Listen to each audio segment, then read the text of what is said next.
Olá pessoal, sejam bem-vindos a mais um vídeo aqui do canal Qualidade e Produtividade. Eu me chamo Fernando Ferrari. Nesse vídeo nós vamos dar uma olhada numa introdução sobre trabalho padronizado. Então acompanhe o vídeo aí até o final. Bora lá? Roda essa vinheta aí.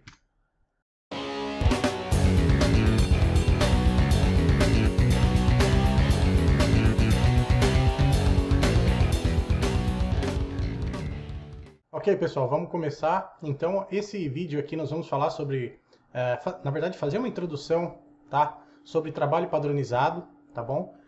Vamos entender um pouco por que a necessidade de trabalho padronizado, tá? Quais são os componentes que compõem, né, o trabalho padronizado, quais são os pontos-chave para a gente começar a elaborar os trabalhos, né, os documentos de trabalho padronizado.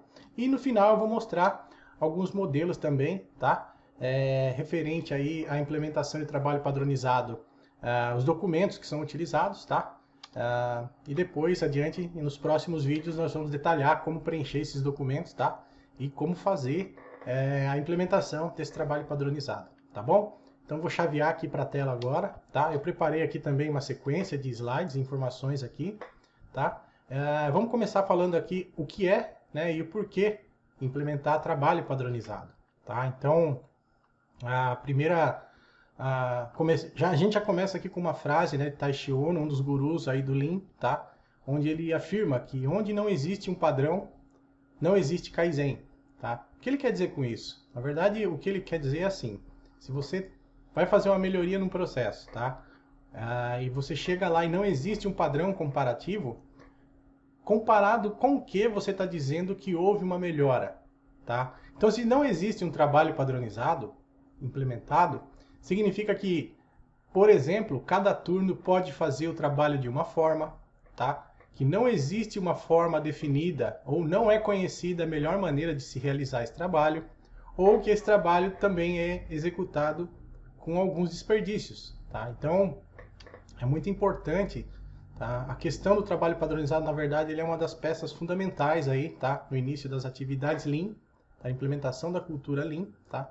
Então ele diz aqui, né, que tem tudo a ver com consistência, né? Trabalho padronizado é a combinação de ações que adicionam valor, tá? Executadas por pessoas e máquinas de maneira eficiente, na sequência correta e no tempo certo, tá? Auxiliados pelo fluxo de materiais e informações e usando as ferramentas adequadas, né? E portanto ele é a base da empresa enxuta. O que quer dizer com isso? Se você está trabalhando, você afirma que você é uma empresa enxuta, sem desperdícios, mas não tem um trabalho padronizado, tá? Você comparando com o que você está dizendo isso? Qual é a forma que você encontrou de realizar esse trabalho de maneira enxuta? Se não existe um padrão, tá? Você também não vai ter condições de melhorar esse trabalho, tá? Significa que você estagnou, tá? O trabalho está escrito em rocha, você não consegue mudar, é como os 10 mandamentos, né? Você não consegue mudar mais, então fica ali algo meio estranho, tá? E a gente sabe que não é essa a realidade, tá bom? Nós vamos ver mais adiante aqui, com mais detalhes, o que significa realmente essa questão do trabalho aí ser mais dinâmico, tá bom? Qual é o objetivo por trás da necessidade de implementar um trabalho padronizado, tá? Esclarecer as regras de manufatura, tá? E a forma de trabalhar, tá? Considerando qualidade, quantidade, custo e segurança, tá? Ele afirma aqui de novo, né? Não existe Kaizen se não existir padronização, né? É sempre voltado a essa premissa, tá? Se você não tem uma forma que você definiu, ó, esse é o método que eu escolhi para montar, tá? E ele não é seguido, significa que você está comparando a melhoria com o quê? Né? A partir de onde você partiu de onde para executar essa melhoria. Então, isso não fica claro, não fica óbvio, tá? Então, e também ao criar o trabalho padronizado, né, a gente é capaz de identificar quais são os desperdícios existentes, se existe flutuação, tá, ou sobrecarga de trabalho. Como ele afirma aqui, são os 3 tipos, né? O muda, muri e murá, né? Que são os desperdícios, a irregularidade e sobrecarga, tá bom? Quais são os componentes do trabalho padronizado? Vamos dar uma olhada agora aqui. O trabalho padronizado, na verdade, ele é uma combinação de 4 elementos, tá? Das pessoas, dos materiais, das máquinas e de informações, tá? Tudo isso combinado da melhor maneira possível para que as tarefas sejam executadas sem desperdício, tá? E de maneira a agregar valor, tá? Para os nossos clientes, para os nossos os nossos processos, tá bom? Então, ele é basicamente composto, né, para você elaborar um trabalho padronizado, tá? Existem 3 itens que são primordiais você conhecer, tá? O takt time, qual é a sequência de operações e qual é o estoque padrão. Aqui chamei de WIP padrão, né, que é o Work in Process, tá? É o trabalho em andamento ali. Na verdade, ele determina qual é a quantidade mínima necessária de inventário ali naquela operação para que se possa executar a atividade dentro do takt time na sequência correta de operações, tá bom? Então esses são os 3 elementos primordiais aí para se criar um trabalho padronizado, tá bom?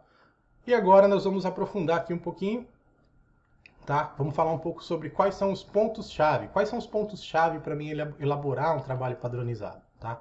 Então, primeiramente, né, os principais eu acredito que são o conteúdo de trabalho, tá? Entender o conteúdo de trabalho, analisar e reduzir os estoques, tá? O inventário em processo, embutir qualidade no processo, tá?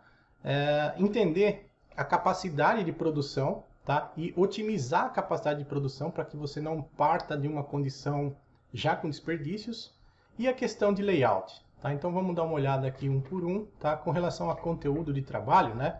Ele diz aqui que é necessário entender o conteúdo de trabalho. Então, entender a situação atual, medir os tempos da operação, conhecer quais são as particularidades de cada operação, medir o tempo dos operadores isoladamente, tá? Isolar o tempo de operador do tempo de máquina, tá? Muitas vezes o tempo de máquina automática é embutido nas análises nas cronoanálises, né, nas análises de tempo aí da operação, então isso é interessante separar, tá, para que seja possível depois combinar o trabalho, nós vamos ver mais adiante.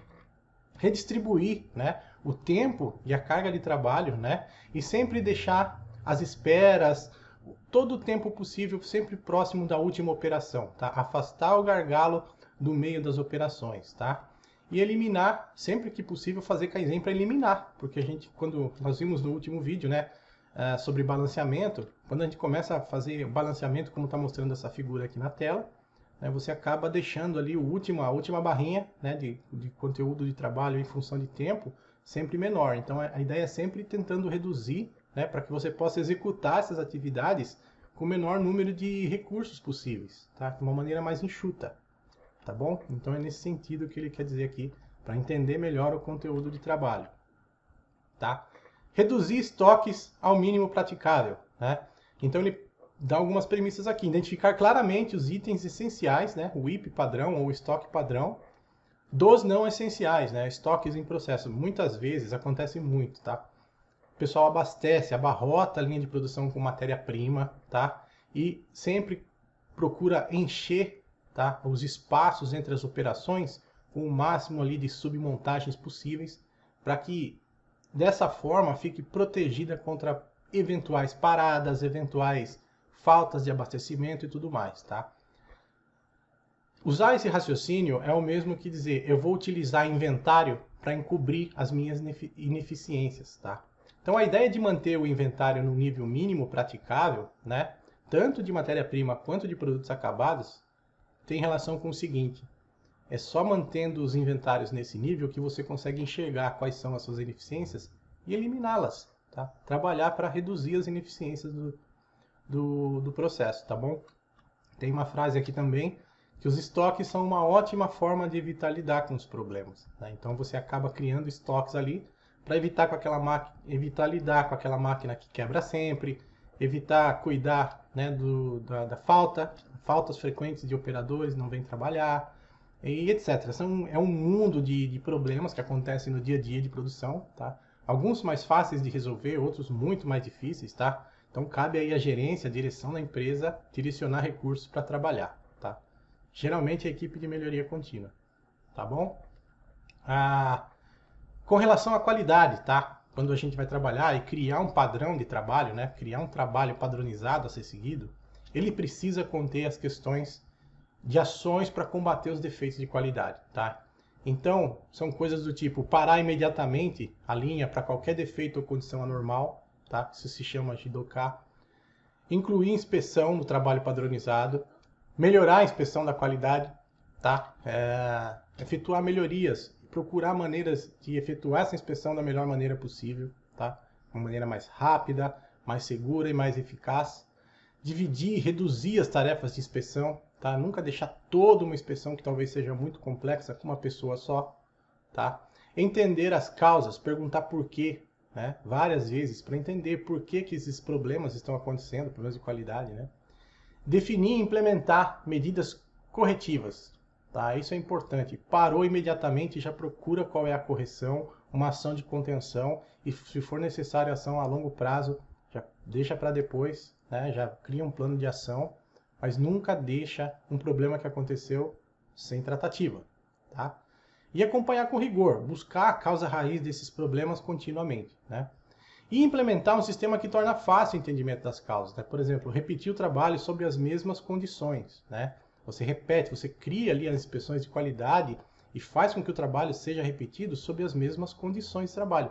Iluminação, com item suporte de inspeção, tá? Então, é nesse sentido aí. Não alterar a sequência de produção, né? Criar fluxo de uma peça só e evitar permutação de produção, né? Criar uma sequência nas ordens. Nós vamos ver mais adiante nos próximos vídeos como fazer isso com a ferramenta de Docker, tá? Inspecionar logo após o processo, então a criar o hábito que o operador deve inspecionar o próprio trabalho, tá? Muitas empresas colocam uma instrução de trabalho para ele tocar nas peças que ele montou, para checar se a peça está presente, tá? Contagens, existe um método de contagem também, quantos componentes tem, tudo mais, tá? Mas é importante que aquele operador seja responsável pelo trabalho dele, tá? Então ele tem que ser responsável pela qualidade do trabalho que ele executou, tá bom? E por último, né, uma das maneiras muito utilizadas aí é implementar Poka-Yoke, tá? Que são dispositivos à prova de falhas, prova de erros, né? Que não permitem que seja montado de maneira errada ou que seja cometido um erro, tá? Então a implementação desses dispositivos também é algo muito importante, tá bom? Com relação à qualidade. Para aumento de capacidade, tá? Analisando a questão da capacidade, né, nós vamos ver que um dos grandes benefícios da implementação do trabalho padronizado, tá, é aumentar a capacidade, tá? E isso é atingido através da folha de trabalho padronizado combinado, tá? Então, dá algumas dicas aqui também, né, para encontrar o processo ou máquina gargalo, tabelar a capacidade de produção para cada processo, analisar os movimentos das máquinas, tá? Muitas vezes o movimento da máquina, ela opera em vazio, tá? Os braços dos robôs operam em vazio, em distâncias vazias, tá? Sempre que a máquina estiver estacionária, ela está próxima da próxima atividade que ela vai executar. E isso vale também para as atividades humanas, né? Então, ele dá um exemplo aqui de linha do tempo, né? Nessa figura em amarelo aqui. Ele dá aqui primeiro a primeira condição da atividade, né? Você tem aqui a atividade 1, que é remover a peça, depois inspecionar, depois rebarbar a peça, depois depositar na caixa, né? Depois montar a peça numa máquina, acionar aqui um botão e esperar, né, cerca de 1 minuto aqui para completar o ciclo, tá? Essa questão manual, né? Mas essa questão automática aqui do tempo de operação da máquina está tracejada, né? O tempo de operação automático é a linha tracejada aqui. Significa que ele fez toda a operação manual e depois depositou e ligou a máquina. Então, toda essa operação demora 2 minutos para se completar, tá? E aqui ele já fez uma combinação, ó, ele já combinou, né? Ele faz a atividade 1, né, que é remover a peça, depois ele monta a peça na máquina, ele aciona a máquina, tá? E aqui, a partir do final da etapa 6, começa o tempo automático, ó, a linha tracejada. E assim que a máquina está trabalhando, ele não fica assistindo a máquina trabalhar, né? Ele pode ir inspecionando, rebarbando e depositando a peça na caixa. E aí ele já reduziu aqui cerca de 30 segundos na operação, só combinando essas atividades. Ele não reduziu tempo nenhum de nenhuma atividade, mas ele só jogou, ele sobrepôs ali alguns tempos manuais com tempos automáticos. Isso proporciona aí uma redução no ciclo total, né, na redução do tempo de ciclo total da operação, tá bom? E embaixo, ali no último, né, no item C, ele implementou uma mesa giratória, que a mesa vai girando enquanto ele faz as operações manuais.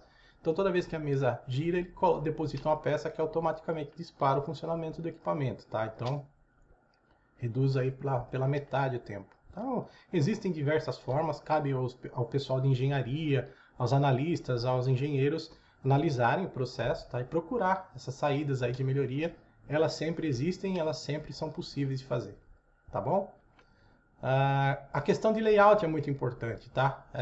Eu acho que eu já comentei isso no vídeo anterior, mas um layout bem definido é um layout flexível, tá? Que facilita mudanças, torna os fluxos suaves, né? Eu usei a analogia de um rio aqui no vídeo sobre takt time, tá? Sem ser fincado no solo, né? Você implementa o layout ali, ele vira um totem ali, né?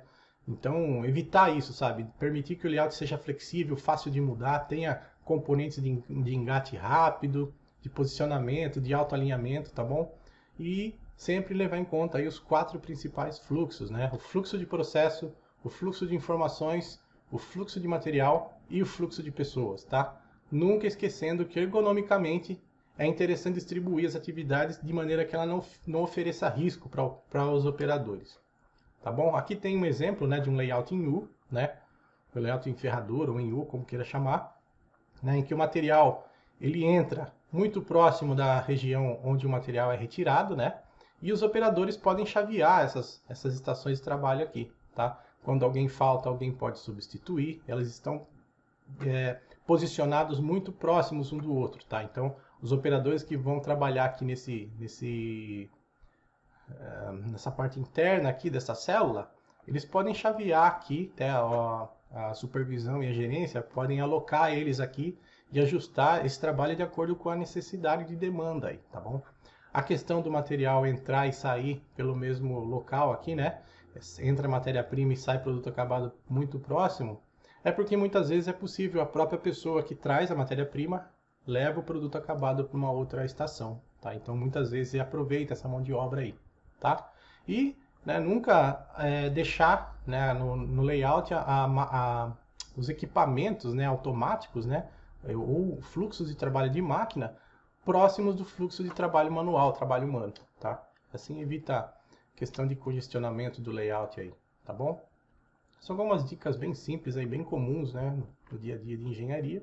E finalmente, né, vamos mostrar aqui o que é a documentação do trabalho padronizado. Uma vez que você olhou todos esses aspectos aí para trás, né, existem 3 documentos principais, né, utilizados aí para padronização, tá, do trabalho.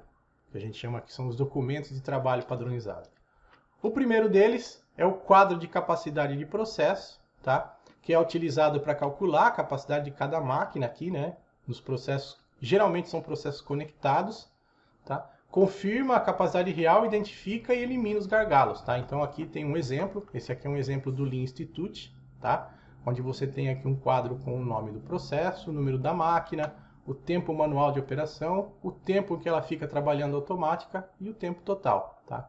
Quanto tempo leva para fazer o setup, tá? O tempo para trocar a ferramenta aqui, e aí o tempo, a capacidade de processamento por turno, né?